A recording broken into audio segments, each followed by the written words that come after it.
الحمد لله إن الحمد لله نحمده ونستعينه ونستغفره ونتوكل عليه ونعوذ بالله من شرور أنفسنا ومن سيئات أعمالنا من يهده الله فلا مضل له ومن يضلل فلا هادي له وأشهد أن لا إله إلا الله وحده لا شريك له وأشهد أن محمدا عبده ورسوله أما بعد فإن أصدق الحديث كتاب الله وأحسن الهدي هدي محمد صلى الله عليه وسلم وشر الأمور محدثاتها وكل محدثة بدعة وكل بدعة ضلالة وكل ضلالة في النار يا أيها الناس اتقوا ربكم الذي خلقكم من نفس واحدة وخلق منها زوجها وبث منهما رجالا كثيرا ونساء واتقوا الله الذي تساءلون به والأرحام إن الله كان عليكم رقيبا يا أيها الذين آمنوا اتقوا الله حق تقاته ولا تموتن إلا وأنتم مسلمون يا أيها الذين آمنوا اتقوا الله وقولوا قولا سديدا يصلح لكم أعمالكم ويغفر لكم ذنوبكم ومن يطع الله ورسوله فقد فاز فوزا عظيما அனைத்து புகழும் புகழ்ச்சியும் அகிலங்களின் அதிபதியான அல்லாஹ் சுப்ஹானஹு ஒருவனுக்கு மட்டுமே உரித்தாகி புனிதமிகு ஜும்ஆவின் முதல் உரையினை கூறுகிறேன். வெளியேறக்கூடிய எல்லாம் உள்ள அல்லாஹ் சுப்ஹானஹு நல்லடியார்களே,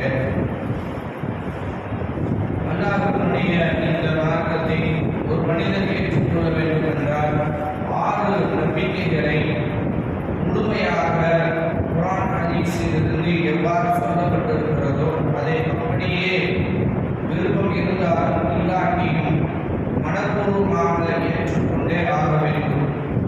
அதில் ஒரு நம்பிக்கையை எனக்கு பிடிக்காமல் இருக்கிறது அல்லது என் வாழ்வுக்கு உகந்ததாக இல்லை என்று யாராவது புறக்கணிப்பார்களானால் அவர்களுடைய பெயர் பலரை அல்லாஹ்வுடைய பட்டியலில் இருக்காது, மாறாக அதற்கு எதிரானவர்களுடைய பட்டியலில் மாறிவிடும்.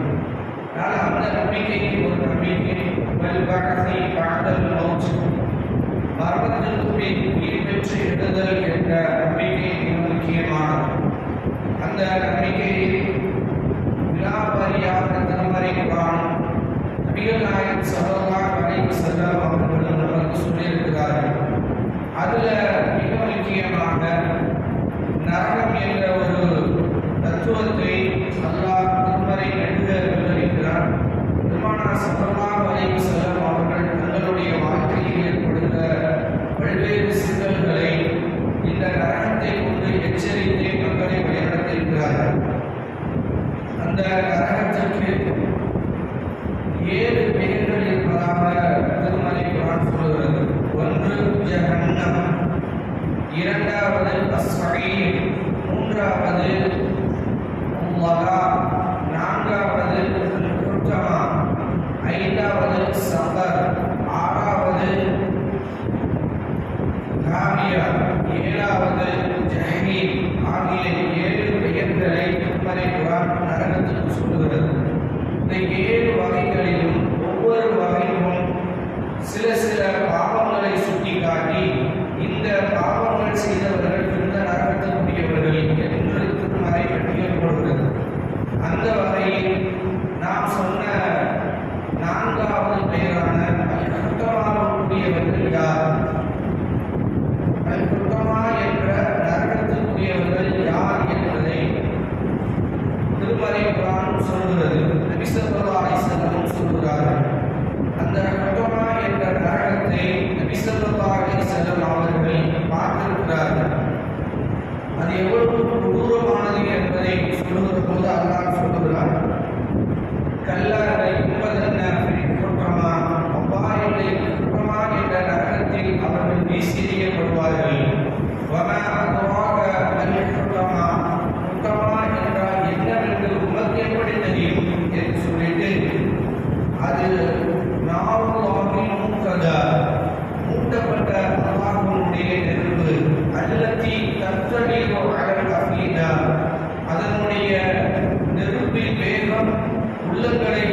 விளக்குகிறார்.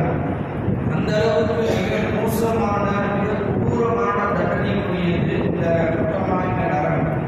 சரி, இது யாருக்காக இவ்வளவு பெரிய தண்டனைகளை வைத்திருக்கிறான் என்றால் அதனுடைய முதல் வசனத்தில் சொல்லுகிறான். சூரா ஹுமஸா 90 இந்த சூறாவில் அல்லாஹ் சொல்லுகிற போது வயலுள்ளி குள்ளி ஹுமஸத்தில் ஹுமஸா, புறம் பேசி குறை கூறி திரியும் ஒவ்வொருவருக்கும் கேடுதான் என்று அல்லாஹ் சொல்கிறான். இந்த புறம் பேசுபவர்களுக்காகத்தான் இந்த நரகம் இருக்கிறது என்று அல்லாஹ் சொல்கிறான். இந்த வசனத்திலேயே அல்லாஹ் 2 வார்த்தைகளை பயன்படுத்துகிறான். ஹுமஸா ஹுமஸா. ஹுமஸா என்றால் நேரடியாக ஒரு மனிதனுடைய குறைகளை பேசுவது. லுமஸா என்றால் முதுகுக்கு பின்னால் இருந்து அவனுடைய குறைகளை பேசுவது. நேரடியாக 3 பேர்களோ 2 பேர்களோ இருக்கிற போது ஒரு மனிதனுடைய குறையை பற்றி பேசினால் அதற்கு பேர் ஹுமஸா. இன்னொன்று, அவர் 3வது ஒரு மனிதனுடைய குறையை அவர் இல்லாத போது மக்கள் மத்தியில் பேசி பரப்புபவர்கள் ஹுமஸா. இந்த 2 வகையினர்களும் குற்றமா என்ற நரகத்தில் வீசி எறியப்படுவார்கள். சரி, இந்த புறம் என்றால் என்ன என்பதை நாம தேடி சென்று படிப்பதற்கு முன்னால் உலமாக்களே இதற்கு தெளிவான விளக்கங்களை கொடுத்திருக்கிறார்கள். அவர்களிடத்தில் இந்த கேள்வி கேட்கப்படுகிறது, புறம் என்றால் என்ன என்று. அப்பொழுது அவர்கள் தெளிவாக புகாரி முஸ்லிமில் வரக்கூடிய ஒரு ஹதீஸை காட்டி இந்த ஹதீஸிலே நபிகள் நாயகம் ஸல்லல்லாஹு அலைஹி வஸல்லம் தெளிவாக விளக்குகிறார்கள் என்று சொல்கிறார்கள்.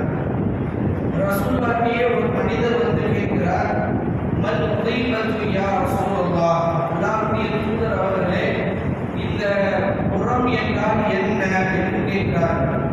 அப்பொழுது ரசூல் ஸல்லல்லாஹு அலைஹி வஸல்லம் அவர்கள் சொல்கிறார்கள், அன் திக்ருக அஹாக வஹிய,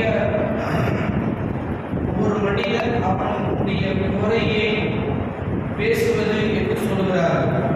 உடனே அந்த மனிதர் கேட்கிறார், நான் சொல்லுகிற அந்த குறை என் நான் சொன்ன அந்த குறை அந்த மனிதனிடத்தில் இருந்தாலும் அது புறமாகுமா என்று கேட்கிறார். அப்பொழுது சுசல்வாரை சொன்னார்கள்,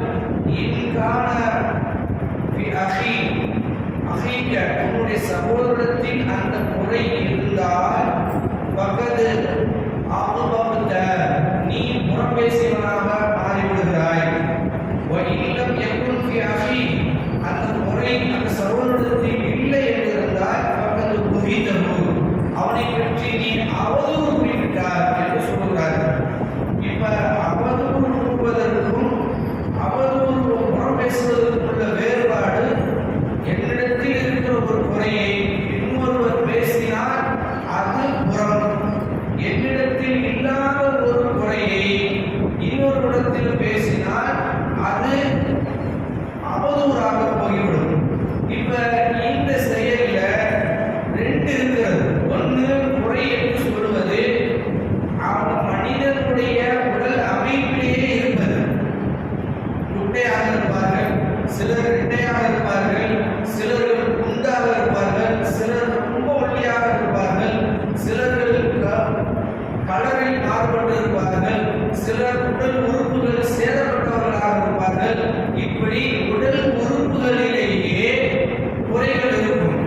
ஒரு கண்ணு பழுதாக இருக்கும், ஒரு காது கேட்காமல் இருக்கும், அல்லது இப்படி உடல் உறுப்புகளில் வெளிப்படையாக தெரியக்கூடிய பல்வேறு குறைபாடுடையவர்கள் தான் மனிதர்கள். இந்த குறைகளும் பேசப்படக்கூடாது. ஆனால் இயல்பாகவே அதற்கு பெயர்களை வைத்து, தனித்தனி பெயர்களாக வைத்து அதை மிக கோரமாக இயல்பாக பேசுகிறார்.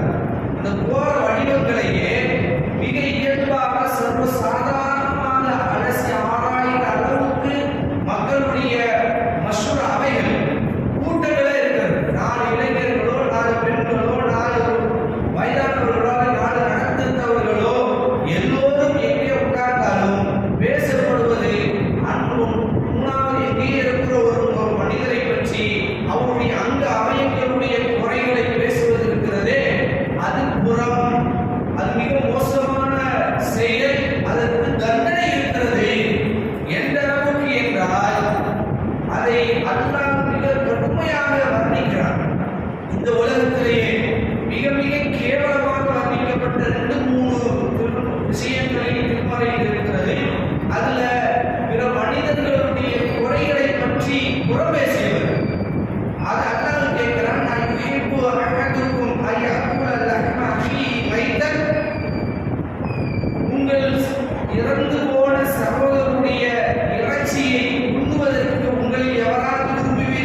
மனிதர்களுடைய அங்காய குறைகளை பேசக்கூடாது, தடுக்கப்பட்டிருக்கிறது.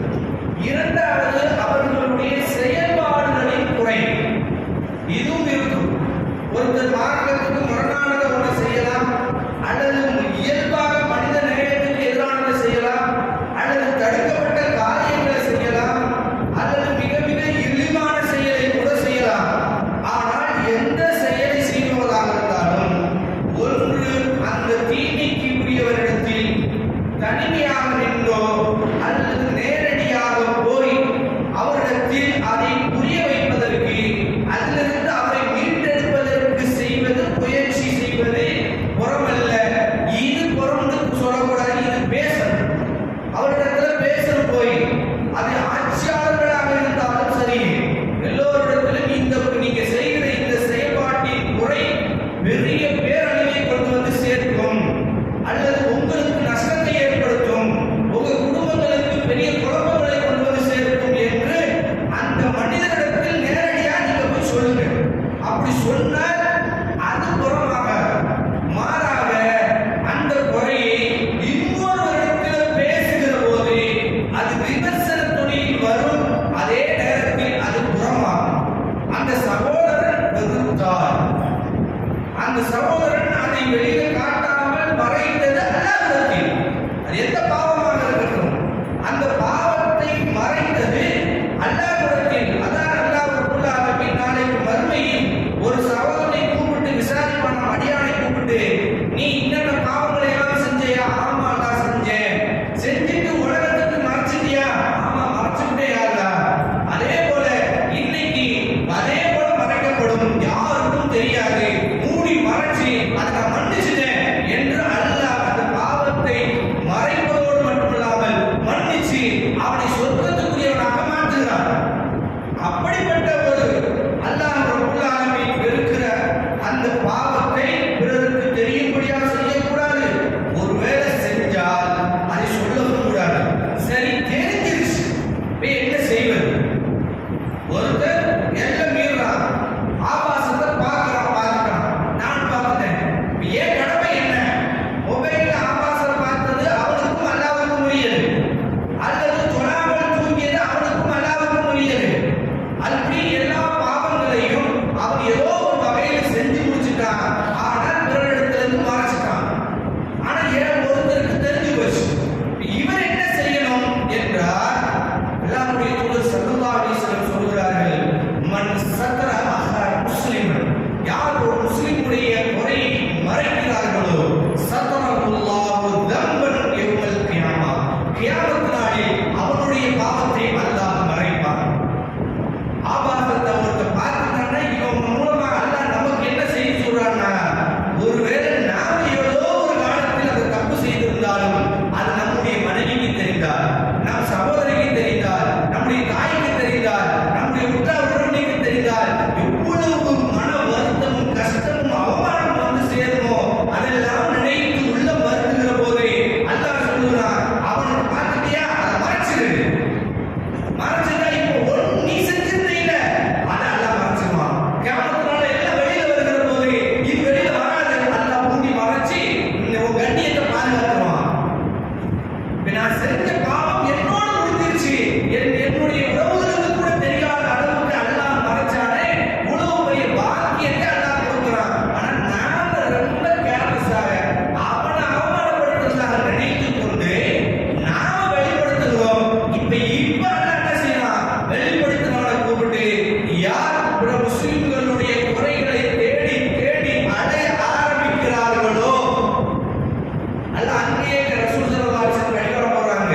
பிற முஸ்லிம்களுடைய பின்னாடி நீ குறைகளை தேடி அடைஞ்சால் அல்லாஹ் உன் குறைகளை தோண்ட ஆரம்பித்து விடுவான். நம்முடைய குறைகளை அல்லாஹ் தோண்ட ஆரம்பிச்சா, எவனுடைய குறைகளை அல்லாஹ் தோண்ட ஆரம்பிச்சானோ அவன் பக்கத்து அகிலக்கு அவன் அழிந்தான். அவனை இந்த உலகத்திலே அல்லாஹ் கேவலப்படுத்துவான், இழிவுபடுத்துவான், நாசமாக்குவான். வெளியே தலையை காட்ட முடியாத அளவுக்கு அவனுடைய அந்தரங்களுக்கு, அவனுடைய வெளிப்படையான அனைத்து குறைகளையும் பொதுமக்களுக்கு மத்தியில் போட்டு அல்லாஹ் கேவலப்படுத்தி நாசமாக்குவான். அதனாலதான் பிற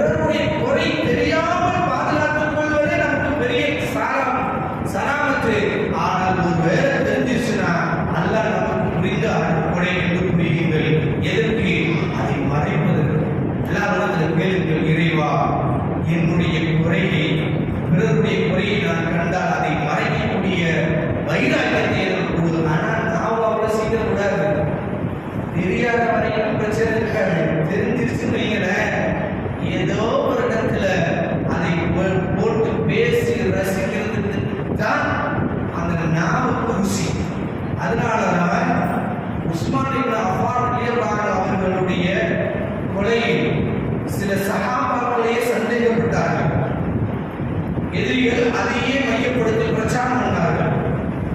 அதை இமாம் ஷாஃபி ரஹ்மத்துல்லாஹி வந்து கேட்கிறார்கள், இந்த உஸ்மான் இப்னு அஃபான் கொல்லப்பட்டது நல்லதுதானே அப்படின்னு ஒருத்தர், இன்னொருத்தர் வந்து அவர் கொலையில் இருக்கிற சஹாபிகளுக்கு பங்கு இருக்குதானே அப்படின்னு பேசுகிற போது சொன்னார்கள், அவர்களை ரத்தத்தை குடிப்பதை விட்டு அல்லாஹ் நம் நாவுகளை பாதுகாத்திருக்கிறார். மீண்டும் அவருடைய ரத்தத்தை நக்கி பார்க்க போறேன். எப்படி கேட்டாங்க?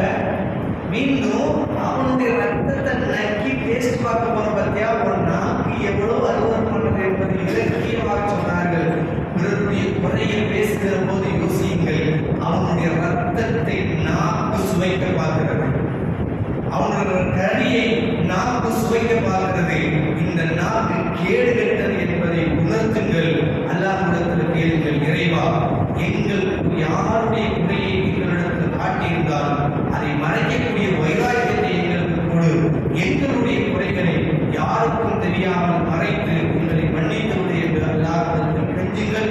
அல்லாஹ் ரப்பல் ஆலமீன் நம் அனைவரையும் குற்றமா என்ற நரகத்திலிருந்து பாதுகாப்பானாக.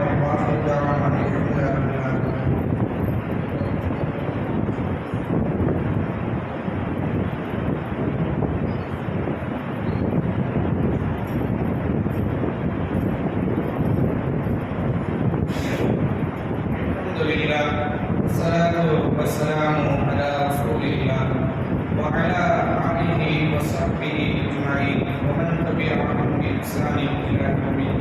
أما بعد، فقد قال الله تعالى في القرآن العظيم: أعوذ بالله من الشيطان الرجيم. بسم الله الرحمن الرحيم. لا خير في كثير من نجواهم إلا أمر بالصدقة أو معروف أو إصلاح بين الناس. புண்ணியத்திற்குரிய எல்லாம் வல்ல அல்லாஹ் ஜல்ல ஷானுஹு வடியார்களே, அல்லாஹ் ரப்பல் ஆலமீன் நாக்குக்கு போடுகிற கனிவாளமாக லா கைர ஃபீ கஸீரின் மினன் நாஸ், மனிதர்கள் பேசுகிற பேச்சுகளில் எந்த நலவுமே இல்லை, இல்லா மூன்றை தவிர. ஒன்று, அமர பிஸ்ஸதகத்தின், தர்மம் செய்யுமாறு ஏவுகிற நாக்கை தவிர. ஒருத்தர் தர்மம் செய்யுமாறு ஏவுவது நன்மை பயக்கக்கூடியது. அவ் மஅரூஃபின், அல்லது நன்மைகளை செய்யுமாறு ஏவுகிறது பயன் தரக்கூடியது.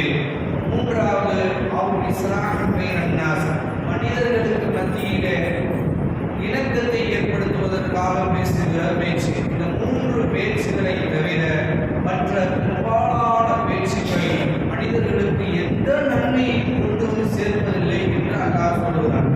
இதுல இந்த மூன்றாவது சொல்லப்பட்ட தான் ரொம்ப கொஞ்சம் இஹ்திலாஃபான, மனிதர்களுக்கு நன்மையை நாடி நீங்கள் பேசுகிறது என்றால் சிலர்களுடைய விஷயங்களை நாம் நன்மையை நாடி பேசலாமா? அது குறையாக இருந்தாலும் நிறையாக இருந்தாலும் நன்மைகளை நாடி பேசலாமா? அப்படி என்றால் அவருடைய தீமை சமூகத்தில் பெரும் பாதிப்பை ஏற்படுத்தும். அதன் மூலமாக அவர் இந்த தீமையை பரப்புவார் என்றிருந்தால் அந்த தீமையை குறித்து மக்களிடத்தில் விழிப்புணர்வு ஏற்படுத்துவதும் அவரை தனிமைப்படுத்துவதும் முக்கியமானது என்று சொல்கிறார்கள். உதாரணத்திற்கு, ஒருத்தர் தர்கா குடும் என்று பேசுகிறார். இவர் பற்றி அல்லாஹ் ஆச்சு அவராச்சு நாம பாட்டு ஒதுக்கிடுவோம் அப்படின்னு ஒதுக்கிறாதீங்க. அவர் கொண்டிருக்கிற கொள்கையும் மோசமானது, அவர் செய்கிற பிரச்சாரம் ரொம்ப மோசமானது. இவரை அம்பலப்படுத்துங்க.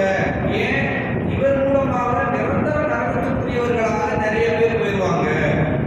அதனாலதான் ஷியா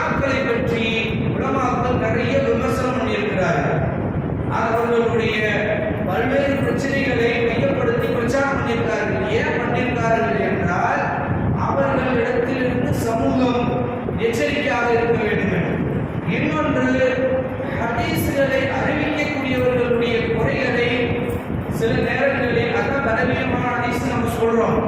பலவீனமான ஹதீஸ்னா என்னன்னா, அந்த மனிதரிடத்தில் தவறான செயல்பாடுகள் இருந்திருக்கும், பேச்சில் ஆபாசங்கள் நிறைந்திருக்கும், செயல்பாட்டில் மார்க்கத்துக்கு எதிரானது இருந்திருக்கும், கடமையான காரியங்களை செய்யாமல் இருந்திருப்பார்கள். இப்படி நிறைய குறைகளை சொல்லி சொல்லி அவரை புறக்கணிப்பாங்க. அப்படி புறக்கணிச்சிருக்கிறாங்க. அப்படி நிறைய உச்சபட்ச பாவங்களை எல்லாம் வெளிப்படையாகவே சொல்லி இவர் இந்த ஆபாசமான பாவங்களுக்குரியவர், இவருடைய ஹதீஸ்களை ஏற்கிறாங்க என்று சொல்லியிருக்கிறார்கள். இதெல்லாம் புறத்துல வருமா அப்படின்னா, இது ரசூல் ஸல்லல்லாஹு அலைஹி வஸல்லமுடைய புனித மார்க்கத்தை காப்பாற்றுவதற்காக சொல்லப்பட்டவர். அல்-இஸ்லாஹு பைனன் நாஸ், மனிதர்களுக்கு மத்தியில் நன்மை ரசூலுல்லாஹ் சொன்னாங்க என்ற செய்தியை நம்பி செய்வது அது மர்ம வரைக்கும் உள்ள நன்மைக்குரிய காரியம். அதை சொல்லுவது மார்க்கத்தில் எந்த பிரச்சனையும் இல்லை என்று பேசியிருக்கிறார்கள். இது இந்த ரூட்டுல தவிர, அதே போல மனைவிக்கு மத்தியில, மனைவி மக்களுக்கு மத்தியில், கணவனுக்கு மனைவிக்கு மத்தியில இஸ்லாமை ஏற்படுத்துவதற்கு குறைகளை மறைத்தோ அல்லது மிகைப்படுத்தியோ பேசி அவர்களை இணக்கமாக வைப்பது மார்க்கத்தின் தடையில்லை. இது புறத்துல வராது என்று சொல்கிறார்கள். கணவனுக்கு மனைவிக்கு மத்தியில பிரச்சனை அப்படின்னா, அவ எப்ப பாரு வீட்டை கூட்டவே மாட்டா, குளிக்க மாட்டா, எண்ணெய் வைக்க மாட்டா, இவன் ஒழுங்கா சம்பாதிச்சு கொடுக்க மாட்டான் என்று ஏதாவது குறைகள் இருக்குமானால் அந்த குறைகளை வேறு விதங்களாக பேசி அவர்களை இணக்கப்படுத்துவதற்கு பேசினால் ஓகே. ஆனால் அதையே மிகைப்படுத்தி பேசி அவங்க ஏதோ 2 நாள் பிரிஞ்சிருக்கோம்னு நினைச்சவங்கள ஒட்டுமொத்தமா பிரிச்சு விட்டுறக்கூடாது. அவர் அப்படிதானே நல்லது நினைப்பா, விளக்குமாறு வாங்குற காசு மிச்சம், குடிக்காத சோப்பு வாங்குறது மிச்சம், எல்லாம் எவ்வளவு நன்மை உனக்கு அப்படின்னு நினைச்சிருப்பா. அப்படி பேசும்போது அல்லது சிலவு ஒரு வேலை செய்ய மாட்டானா, அவனுக்கு இதை விட பெரிய வேலையை அல்லா வச்சிருப்பாமா, அவன் இப்போ ஒரு சோம்பேறியா இருக்கான், அல்லாஹ்வுக்கு துவாச்சி கொஞ்சம் புத்துணர்வு பட்டானா நல்லா சம்பாதிக்கும். ஒரு காலத்துல எப்படி சம்பாதிச்சான், பிறந்ததுன்னு சம்பாதிக்காம இருந்திருக்கான், நீங்க சொல்லலாம் நிறைய சம்பாதிச்சிருக்கான், இப்பதான் கொஞ்சம் ஏதோ அவனுக்கு சரியில்லை போல, அப்படி பேசி குறைகளையே நிவர்த்தியாக பேசி சேர்த்து விடுவது மார்க்கத்தில் எந்த முரணும் கிடையாது என்று அல்லாஹ் சொல்லுகிறான். இவைகளை உணர்ந்து அல்லாஹ்விடத்தில் நாம் நாவை பாதுகாப்போம். பெருமானார் ஸல்லல்லாஹு அலைஹி வஸல்லம் சுருக்கமாக சொன்னார்கள், மை யௌமன ஃபீ லஹ்ஹி வ பைன ஷஃபத்தைஹி, யார் தன்னுடைய தொடைக்கு இடையில் இருப்பதற்கும் தன்னுடைய 2 உதடுகளுக்கு இடையில் இருக்கக்கூடிய நாவுக்கு பொறுப்பேற்றுக் கொள்கிறார்களோ அவர்கள் ஜன்னா, அவருடைய சொர்க்கத்துக்கு நான் பொறுப்பேற்றுக்கிறேன் என்று பெருமானார் ஸல்லல்லாஹு அலைஹி வஸல்லம் வக்காலத்து வாங்குகிறார்கள். அதனால் நாவை பாதுகாப்போம், புறத்திலிருந்து மேலுவோம், மனிதர்களுக்கு நன்மையை நாடுவோம். அஸ்ஸலாமு அலைக்கும்.